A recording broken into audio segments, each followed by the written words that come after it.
Assalamualaikum warahmatullahi wabarakatuh. Saya Siti Maimunah dari kelompok 5. Di sini saya akan mempresentasikan mengenai hasil diskusi kelompok kami yang berjudul Perempuan dan Anak dengan Kondisi Rentan dan Berkebutuhan Khusus pada Permasalahan Sosial. Anggota kelompok kami ada Yovita, Febri, Tibis, Yeslin, dan saya sendiri, Siti Maimunah. Pokok bahasanya, definisi dari kelompok rentan. Kelompok rentan merupakan lapisan masyarakat yang paling mendesak yang membutuhkan perhatian lebih untuk memperbaiki kondisi kehidupannya. Kelompok rentan tersebut adalah kelompok masyarakat yang tidak dapat memenuhi kebutuhannya sendiri, yang dapat mengakibatkan permasalahan karena ketidakmampuannya tersebut. Ini definisi dari Azhar Hidayat dan Raharjo 2023.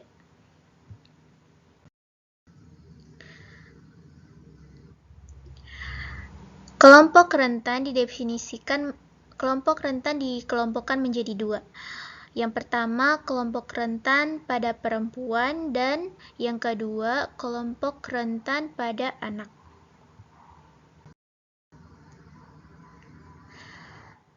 Kebutuhan khusus pada permasalahan sosial diklasifikasikan menjadi 5.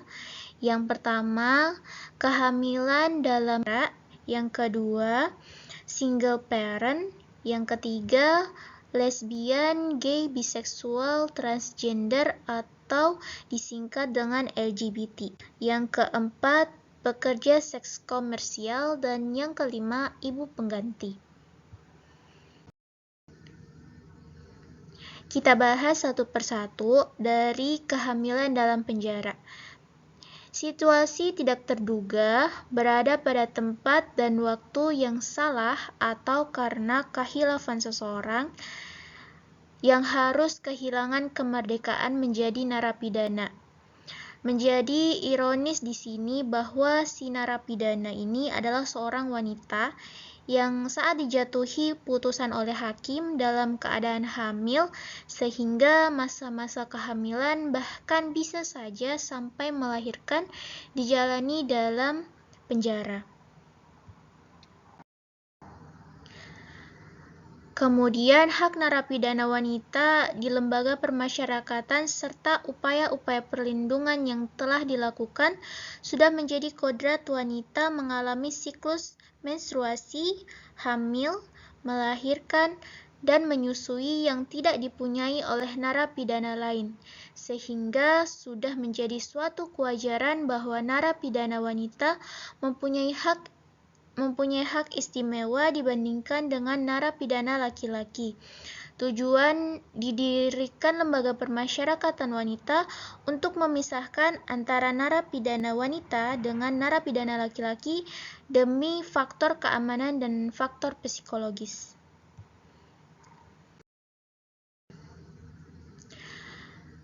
Hal ini sudah dijelaskan pada dasar hukum pasal 20 yang mengatur perlindungan terhadap narapidana wanita, yaitu narapidana dan anak didik permasyarakatan yang sakit, hamil, dan menyusui berhak mendapat makanan tambahan sesuai dengan petunjuk dokter. Makanan tambahan juga diberikan kepada narapidana yang melakukan pekerjaan tertentu. Anak dari narapidana wanita yang dibawa ke dalam lapas ataupun yang lahir di lapas dapat diberi makanan tambahan atas petunjuk dokter, paling lama sampai berumur 2 tahun. Dalam hal anak, sebagaimana dimaksud dalam ayat ketiga, telah mencapai umur 2 tahun, harus diserahkan kepada bapaknya atau sanak keluarga atau pihak lain atas persetujuan ibunya. Yang kedua adalah single parent. Single parent secara umum diartikan sebagai seorang orang tua tunggal.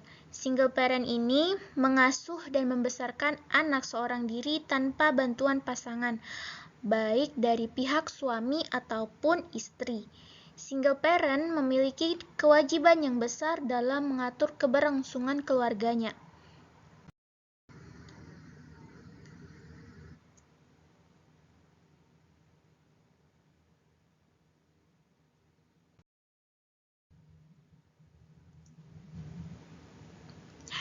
Penanganan single parent. Yang pertama, fokus pada anak-anak. Jika anak-anak adalah pusat kehidupan Anda atau single parent, dengan sendirinya anak-anak tersebut akan mengetahui dan merespon apapun yang terjadi pada diri orang tuanya. Yang kedua, libatkan anak-anak dalam mencerminkan peran orang tua yang hilang. Dalam hal ini bukan berarti harus menemukan pengganti dari seorang ibu atau ayah, tetapi bisa dengan membuat anak dekat dengan paman, bibi atau kakek dan nenek untuk mengisi kekosongan salah satu orang tua. Nomor 3, memahami bahwa Anda tidak bisa menjadi segalanya bagi anak-anak. Dengan memahami hal tersebut akan membuat mereka merasa tidak terlalu tertekan. Namun, berarti anak-anak tidak bisa merasakan kasih sayang yang sempurna.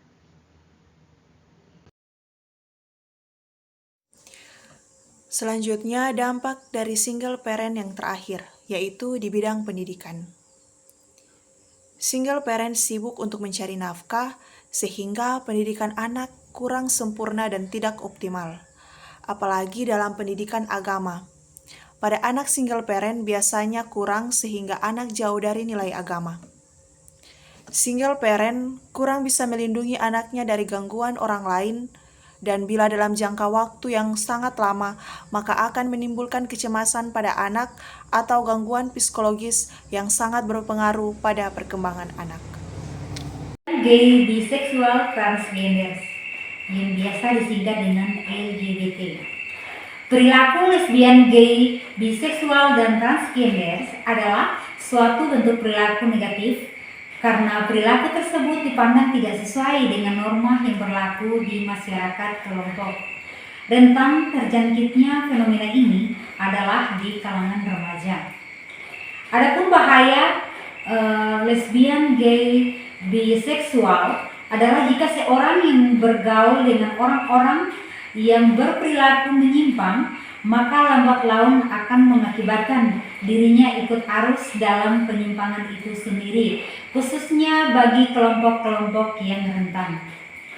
Secara sosiologis, homoseksual adalah seseorang yang cenderung mengutamakan orang yang sejenis kelaminnya sebagai mitra seksual. Homoseksual sudah dikenal sejak lama, misalnya pada masyarakat Yunani kuno. Homoseksualitas adalah kesenangan yang terus-menerus yang terjadi dengan pengalamannya yang erotis melibatkan kawan sesama jenis yang dapat atau mungkin saja tidak dapat dilakukan dengan orang lain. Atau dengan kata lain, seksualitas membuat perencanaan yang disengaja untuk memuaskan diri dan terlibat dalam fantasi atau perilaku seksual dengan sesama jenis. Adapun dampak kesehatan para lesbian, gay, biseksual yaitu terjangkit penyakit kelamin menular seksual, dikarenakan pengetahuan para LGBT sangat rendah secara melakukan hubungan seksual yang tidak aman, sehingga para LGBT terjangkit penyakit menular seksual. Perlu dilakukan pendampingan untuk meningkatkan pengetahuan sehingga mereka dapat melakukan hubungan seksual secara aman dan tidak menularkan penyakit menular seksual ke teman-teman penjaninya. Selanjutnya, pekerja seks komersil atau PSK. PSK adalah seseorang yang menjual jasanya untuk melakukan hubungan seksual demi uang. Biasanya pelayanan ini dalam bentuk menyewakan tubuh. Di Indonesia, PSK sebagai pelaku pelacuran sering disebut sebagai sundal atau sundel, yang menunjukkan bahwa perilaku perempuan sundal itu sangat begitu buruk, hina, dan menjadi musuh masyarakat. Dampak pekerja seks komersial pada kesehatan. Dampak akibat kegiatan pekerja seks komersial ini yaitu menimbulkan dan menyebarluaskan penyakit kelamin dan kulit. Penyakit yang paling banyak terjadi ialah sifilis dan kencing nanah, yang mana jika tidak mendapatkan pengobatan yang sempurna, bisa menimbulkan cacat jasmani dan rohani pada diri sendiri dan anak keturunan. Selanjutnya, ibu pengganti.